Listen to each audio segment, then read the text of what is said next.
क्या आपके डॉक्टर ने आपको ट्रामाडोल प्रिस्क्राइब करी है और आपको ये चिंता है कि ये हमारे शरीर में कोई डैमेज ना करे, इसलिए आप इसको लेने से हिचकिचा रहे हैं? क्या आपको ये लगता है कि आपको पूरी जानकारी नहीं है इस दवाई के बारे में? अगर ऐसा है तो आपको ये वीडियो लाभदायक साबित होगा। मैं डॉक्टर आमोद एक पेन स्पेशलिस्ट हूँ। मैं इंटरनेशनल पेन सेंटर दिल्ली में काम करता हूँ और ये वीडियो हम बना रहे हैं सिर्फ एजुकेशनल पर्पसेस के लिए, ताकि आपको अपनी दवाई के बारे में जानकारी हो और आप ये डिसाइड कर पाएं कि आप ये लेना चाहते हैं या नहीं। इस वीडियो में हम बात करेंगे कॉमनली उठने वाले सवालों के बारे में, जैसे कि ये दवाई आखिर है क्या, ये काम कैसे करती है, किस तरह के दर्द में इसका इस्तेमाल किया जा सकता है और क्या ये मेरी प्रॉब्लम को जड़ से मिटा देगी।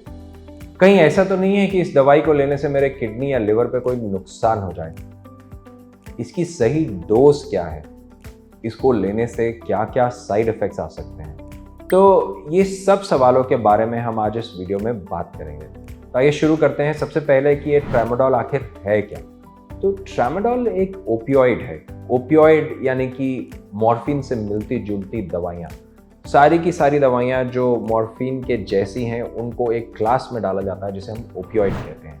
कुछ स्ट्रांग होती हैं, कुछ उतनी स्ट्रांग नहीं होती है। तो ट्रामाडोल एक वीक ओपियोइड है और ना सिर्फ ये एक ओपियोइड है बल्कि ये और चेंजेस करता है हमारे मस्तिष्क के अंदर, जिससे थोड़े केमिकल्स होते हैं जैसे कि नॉरएड्रेनालिन, सेरोटोनिन, इन सब केमिकल्स में चेंजेस करता है। उसकी वजह से इसके जो दर्द निवारण जो प्रॉपर्टीज़ हैं वो खाली ओपियोइड एक्शन के ऊपर डिपेंडेंट नहीं है, बल्कि और भी मैकेनिज्म है जिससे काम करता है। तो ये दवाई आखिर ली किस दर्द के लिए जाती है? ये दवाई बहुत सारे अलग अलग प्रकारों के दर्द के लिए इस्तेमाल की जाती है, जैसे कि एक्यूट पेन। मान लीजिए किसी को कोई चोट लगी है, कोई ऑपरेशन हुआ है, उसके बाद ये काम कर सकती है। दूसरा दर्द जिसमें इस्तेमाल की जाती है उसे हम कहते हैं क्रॉनिक पेन, जैसे कि किसी को स्पाइन के अंदर लंबे समय तक दर्द है या किसी को आर्थराइटिस जैसी परेशानी है, उसमें ये इस्तेमाल करी जा सकती है। उसके अलावा एक और तरह का दर्द है जिसे कि हम कहते हैं कैंसर पेन, उसमें भी ये बिल्कुल इस्तेमाल की जा सकती है। तो ये विभिन्न प्रकार के दर्द की कंडीशंस में इस दवाई का रोल है। मोटे तौर पे बोला जाए तो ये माइल्ड पेन के लिए नहीं बल्कि मॉडरेट पेन या थोड़ी मॉडरेट से ज़्यादा पेन के लिए इस्तेमाल की जाती है। और ये मॉर्फिन जैसी दवाई है लेकिन उससे उतनी ज़्यादा स्ट्रॉन्ग नहीं है, उससे काफ़ी वीक है अगर उससे मॉर्फिन से कंपैरिजन किया जाए। तो अगला सवाल ये उठता है कि क्या ये आपकी प्रॉब्लम को क्योर कर देगी? अब ये डिपेंड करता है कि प्रॉब्लम क्या है। अगर हम सही मायने में बात करें तो ये दवाई क्योर नहीं करती है, आपका दर्द जो है उसको कम करती है। लेकिन बहुत सारी कंडीशंस, जैसे कि अगर आपकी कोई सर्जरी हुई है और उसके बाद रहने वाला दर्द है, तो हमें पता है कि वो अपने आप कुछ समय बाद जैसे जैसे शरीर की हीलिंग होगी वो ठीक हो जाएगा। तो ऐसी कंडीशंस में ये दवाई लेने से जब तक वो हीलिंग का प्रोसेस हो रहा है आपको आराम मिल सकता है एंड बॉडी जैसे जैसे अपने आप को हील करेगी तो वो दर्द चला जाएगा। तो अगर मैं इसको संक्षेप में बोलना चाहूँ तो ये आपकी प्रॉब्लम को क्योर नहीं करती है, लेकिन बहुत सारी ऐसी प्रॉब्लम्स हैं जिसमें ये एक इफेक्टिव रोल प्ले कर सकती है आपके दर्द को कम रखने के लिए, जब तक शरीर में अपने आप हीलिंग होती है। तो एक और जो बहुत बड़ा डाउट लोगों के मस्तिष्क में रहता है वो ये है कि पेन किलर्स किडनी को नुकसान कर सकते हैं, तो क्या ये पेन किलर मेरे किडनी या लिवर पे तो कोई डैमेज नहीं करेगा? तो आपको इसकी चिंता करने की बिल्कुल ज़रूरत नहीं है। अगर आप सेफ डोसेज में अपनी डॉक्टर की राय के अनुसार इनको ले रहे हैं तो ये किडनी और लिवर में कोई डैमेज नहीं करती है। हाँ, लेकिन किडनी की प्रॉब्लम्स में हमें इनकी डोज को एडजस्ट करना पड़ सकता है, क्योंकि कुछ अंश इस दवाई का किडनी के रास्ते से हमारे शरीर से निकलता है।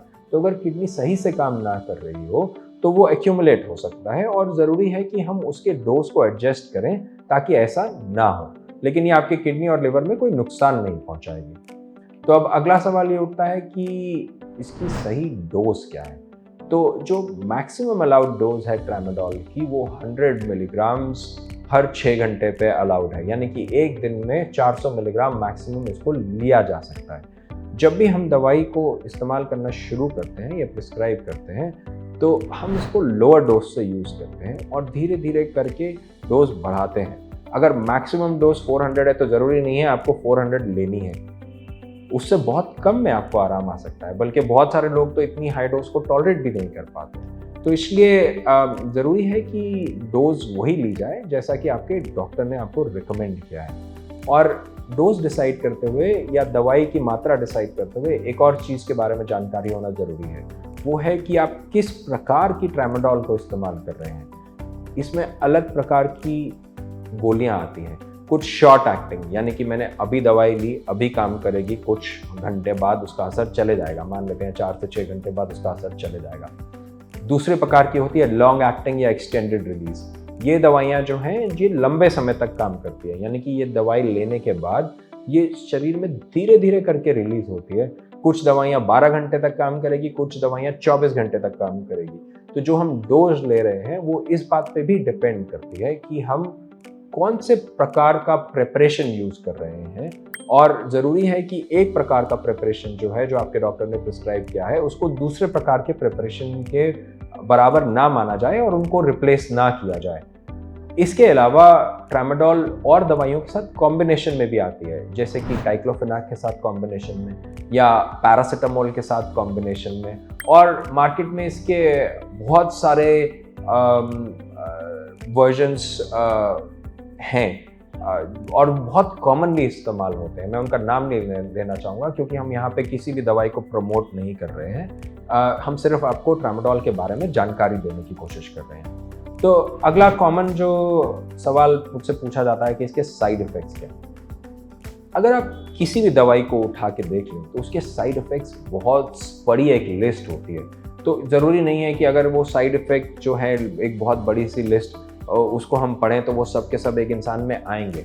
कुछ कॉमन साइड इफ़ेक्ट्स होते हैं, कुछ not so common side effects होते हैं। तो उन सबको विस्तार से डिस्कस कर पाना इस वीडियो में संभव नहीं है।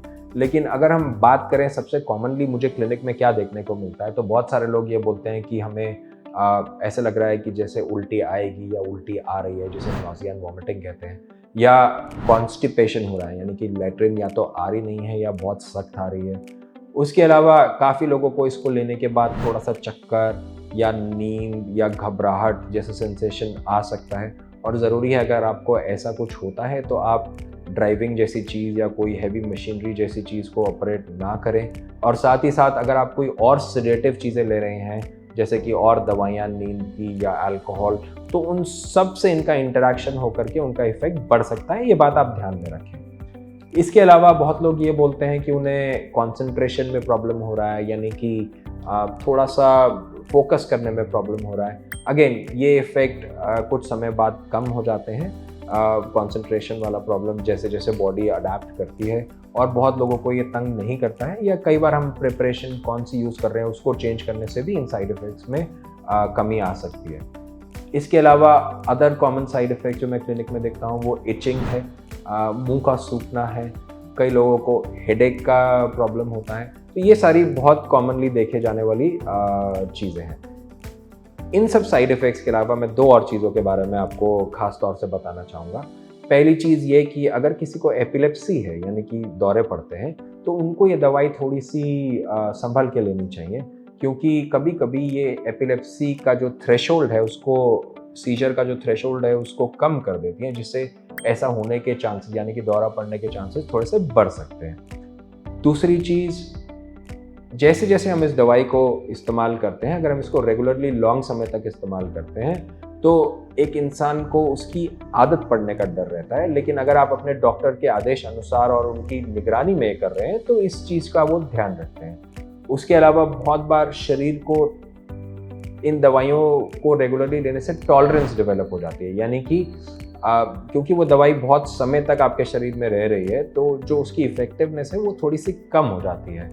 और इसको वापस रिस्टोर करने के लिए या तो हम दवाई की डोज को थोड़ा सा बढ़ा देते हैं, या कुछ दिनों के लिए हम उसके लिए उसकी जगह पे कोई और ऑल्टरनेटिव इस्तेमाल करने लगते हैं, जिसकी वजह से वो टॉलरेंस की जो प्रॉब्लम है वो हट जाती है।